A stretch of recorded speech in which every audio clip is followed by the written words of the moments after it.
તો મિત્રો આજે પણ યુટ્યુબ ચેનલમાં બધા મિત્રોનું સ્વાગત છે અને જય માતાજી બધા મિત્રોને.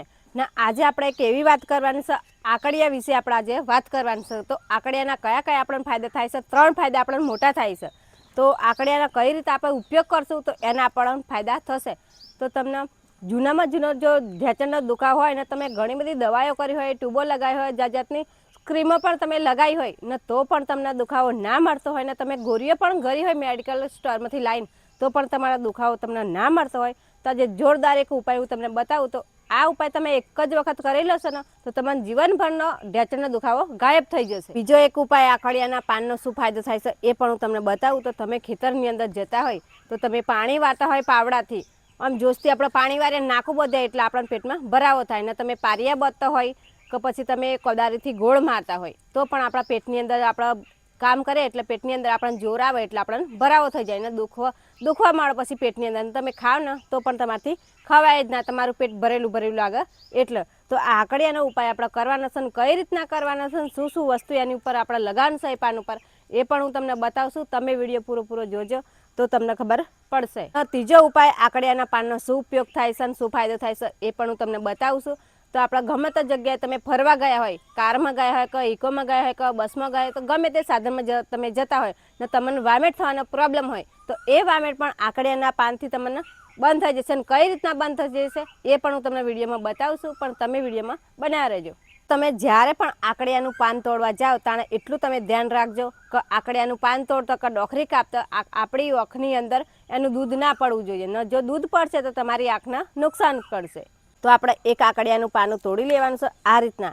ને આકડિયાનો ફાયદો તમને શું થશે? ઘણા લોકોને શું થાય છે કે 50 વર્ષની ઉંમર થાય કે 60 વર્ષની ઉંમર થાય એટલે ખાટલાની અંદર પડી જાય છે. તો કેમ પડી જાય છે? એમનાથી ચાલાતું નથી, ઢેંચણનો દુખાવો થાય ને તે માટે. તો એ ઢેંચણના દુખાવા માટે આપણે એક ઉપાય હું તમને બતાવું છું. તમને એ દુખાવો મટી જાય ને એ રીતના, ને એ દુખાવો મટી જશે એટલે ચાલતા તમે થઈ જશે ને દોડતા પણ થઈ જશે ને ગમે તે તમારી જાત્રાએ જવો છે તો પણ તમે ચાલતા જશો. તો આપણે તેના માટે આપણે એક પાનું તોડી લીધું છે ને એની ઉપર કઈ કઈ આઈટમ ઉપર મૂકવાની છે એ પણ હું તમને બતાવું છું. તો આપણે એક પાનું તોડી લીધું છે અને ચોખ્ખા પાણી એને ધોઈ કાઢવાનું છે અને સરસોનું તેલ આપણે લાવી દેવાનું છે બજારની અંદરથી. ખાલી 30 રૂપિયાની તમને ડબ્બી મળી જશે. તો આપણે સરસોનું તેલ પાના ઉપર લગાવી દઈએ. તો આ રીતના આપણે લગાવી દીધું છે અને ચમચીની મદદથી આખા પાના ઉપર આપણે તેલ લગાવી દેવાનું છે આ રીતના. તો સરસોનું તેલ પણ આપણે લગાવી દીધું છે આ રીતના. આખા પાના પર આપણે જગ્યા ના રહે એ રીતના આપણે લગાવી દઈએ. તો સરસોનું તેલ આપણે નાખીને આપણે કમ્પ્લીટ પોણું આપણે લગાવી દીધું છે. ને બીજા નંબરમાં આપણે નાખવાનું છે 1 ચમચી જેટલી અડધર નાખવાનું છે. આ રીતના આપણે અડધર પણ નાખી દઈએ ને અડધરને પણ જે રીતના તેલ આપણે લગાવ્યું એ રીતના અડધર પણ આપણે આ રીતના લગાવવાનું છે. આખા પોણા પર લગાવી દઈએ આ રીતના. હજુ એક વસ્તુ આપણે નાખવાનું છે. તો આની અંદર આપણે હવે નાખવાનું છે મીઠું. 1 કે 2 ચપટી જેટલું જ નાખવાનું છે, વધારે આપણે નાખવાનું નથી. ને મીઠું પણ આ રીતના આપણે લગાવી દેવાનું છે.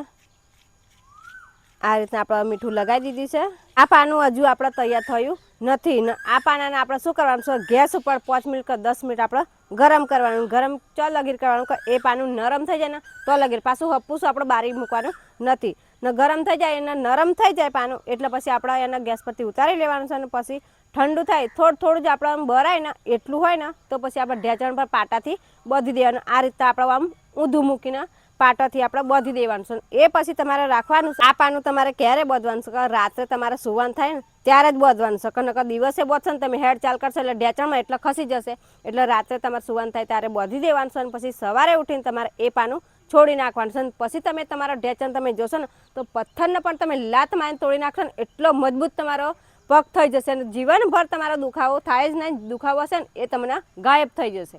બીજો ઉપાય તમારે શું કરવાનું છે કે તમે ખેતરની અંદર તમે કામ કરો છો ને તો પેટમાં ભરાવો થઈ જાય છે ને, તમે પારિયા બતાવે કે પાણી વાળતા ગમે તે કામ કરતા પેટમાં ભરાવો થઈ જાય તો તેના માટે આપણે એક આકડિયાનું પાન લેવાનું છે આ રીતના.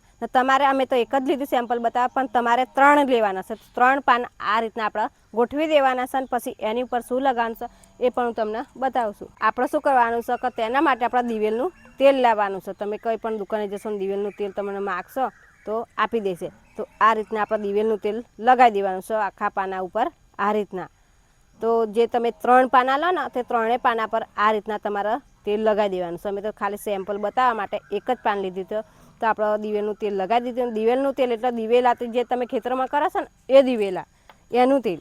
તો આ રીતના આપણે લગાવી દેવાનું છે. અને પછી શું કરવાનું છે, તો તમારા 3 પાના પર દિવેલનું તેલ તમારે લગાવી દેવાનું છે. અને પછી ગેસ ઉપર તમારે પાછું ગરમ કરી દેવાનું છે. તો ગરમ બે બાજુ તમારે શેકી કાઢવાનું છે. નરમ થઈ જાય પાનું તો લગી ને પછી ઠંડુ થાય એટલે પછી તમારે શું કરવાનું, તમારે એ રીતના પછી તમારા પેટ ઉપર તમારે મૂકી દેવાનું છે.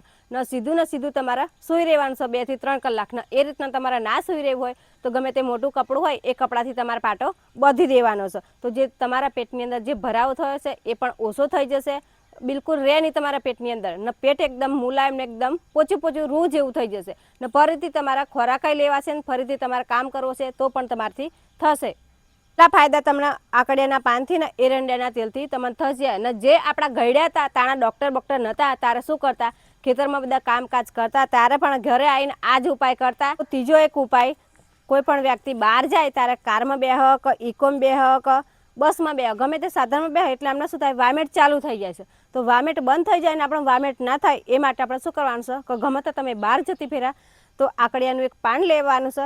એક આકડિયાનું પાનું તમારે લઈ લેવાનું છે અને આપણે ચોખ્ખા પાણી ધોઈ કાઢવાનું છે. ચોખ્ખા પાણી ધોયા પછી આપણે કપડાથી આ રીતના નૂખી કાઢવાનું છે. એની ઉપર જે બેક્ટેરિયા બધા હોય એ બધા નીકળી જાય.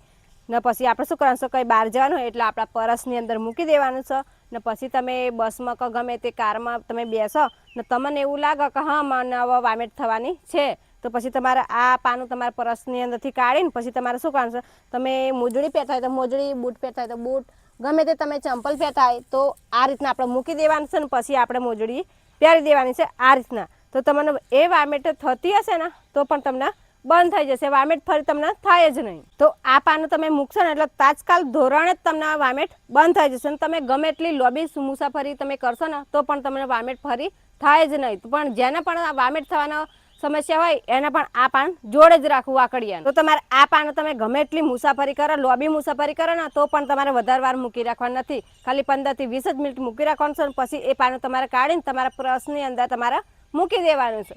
તો પછી આકડિયાના ફાયદા આટલા મોટા થાય છે. અને તમે પછી આ છોડવાને તમે મામૂલી સમજીને એનો ઉપયોગ નહીં કરતા, કંઈ એના ફેંકી દો છો તમે. તો વિડીયો ગમે તો લાઈક કરજો ને શેર